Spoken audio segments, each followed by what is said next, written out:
We stand today, inshallah, recalling the blessed memory of the pilgrimage of our Prophet and listen to his voice 14th century later, more than 14th century later. After 23 of struggling against strong opposition, the Prophet Muhammad, peace be upon him, stood to announce the conclusion of his message of Islam. The Prophet, peace be upon him, recited what Allah said in Surah Al-Ma'idah, verse 3. Allah subhanahu wa ta'ala said, what can be translated, "This day I have perfected your religion for you. This day I have perfected your religion for you, completed my favor upon you, and have chosen for you Islam as your religion."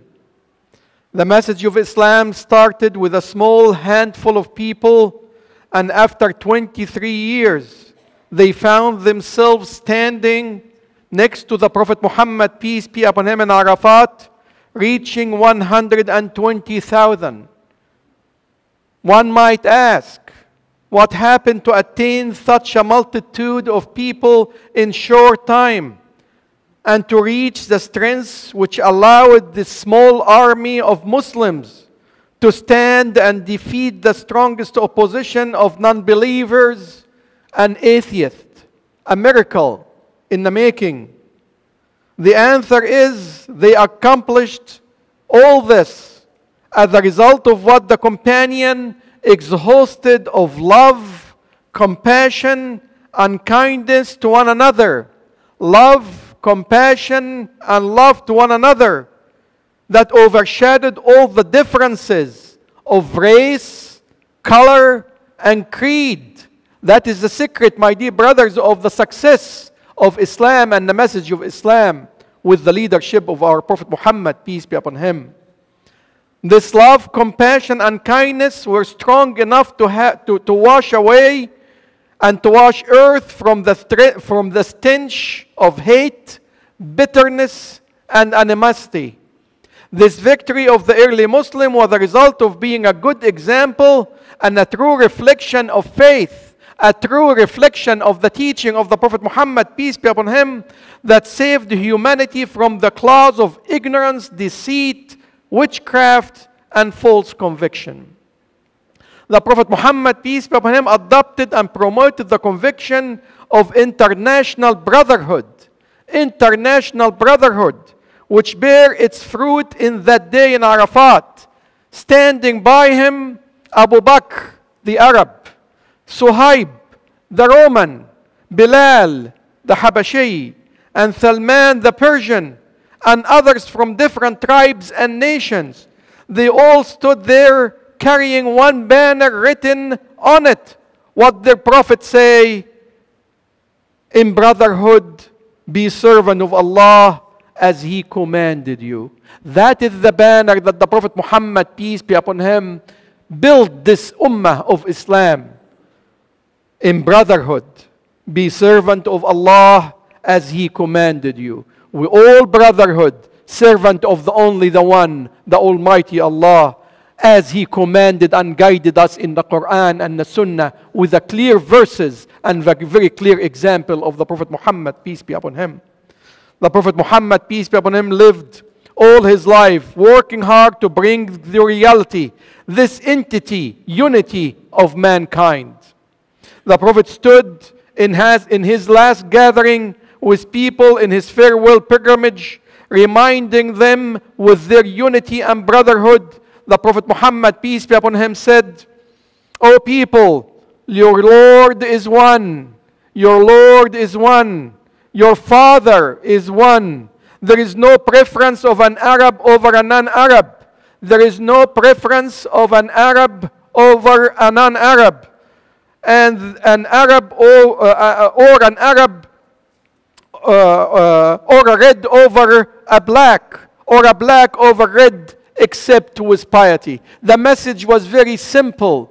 No one have any advantage over anyone except with piety, regardless your color, regardless your financial situation, regardless of where you came from, regardless where you belong to. It is piety that would make us above others in the eyes of Allah. Then the Prophet Muhammad, peace be upon him, asked, did I deliver the message? After these beautiful words, did I deliver the message? The people responded, O Prophet of Allah, you delivered the messages. Then the Prophet said, then let the one which is standing here tell the message to the one which is not present. This is the same message that we hear today, and we should convey, inshallah, to whoever promote racism, tribalism, or any kind of a separation among us. Then the Prophet Muhammad, peace be upon him, spoke of the sanctuary of blood, money, and honor. Dear brothers and sisters, commit to memory the commands of your Prophet Muhammad, peace be upon him. Glorify what Allah has asked you to glorify. Take care of your brother and your brother in Islam. And remember the blessings of Allah which He brought to you in harmony and unity under the flag of Islam. Congregate, allocate, gather, get closer around the love of your Prophet, which with him animosity, division are abolished and replaced with love and compassion. This is the solution for all our trouble that we are having today, is to unite under this compassion and love that the Prophet Muhammad, peace be upon him, put in us as an ummah. Put in high place the sanctuary of blood, honor, never kill an innocent life, and do not commit adultery. The Quran indicated that nothing more sinful after being an atheist than to kill an innocent person or to commit adultery. It was narrated by Imam al-Nisa'i in the sort of Salam ibn Qais that the Prophet Muhammad, peace be upon him, said in his last sermon, 4 rules to live by, 4 rules for all of us to remember. Do not partner with anything with Allah.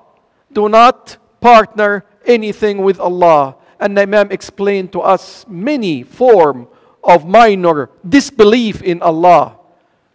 So do not partner anything with Allah. Do not kill an innocent life, which Allah prohibited except with truth. Do not commit adultery, and do not steal. My dear brother and sister, do not overlook being kind to your parents and connect with your blood relative. Be among the righteous who fulfill their duties, fulfill their charity, and they are generous to the poor and to the needy in all time and under all circumstances. Being kind, being generous is limitless and is not bound to any time or any period of occasion. It is a humanity in all of us, inshallah, to practice and to uphold. My dear brother and sister, do not overlook being kind to your parents. Connect with your blood relative. Be among the righteous who fulfill their duties, fulfill their charity, and they are generous to the poor and the needy in all time and all circumstances. Uphold the Jum'ah and the 5 prayer. Uphold the Jum'ah and the 5 prayer. It is what Allah loves the most of your deed. Perform salah in its time and do not overlook it. Do not delay it. Do not overlook it. Imam Ahmad narrated that the Prophet Muhammad, peace be upon him, talked about good deeds in general. Then he said, the deed which Allah loves the most, the deed which Allah loves the most is to perform prayer as soon as you can and in the beginning of its time. Know that there is no room in Islam for the one who leaves the mandatory prayer.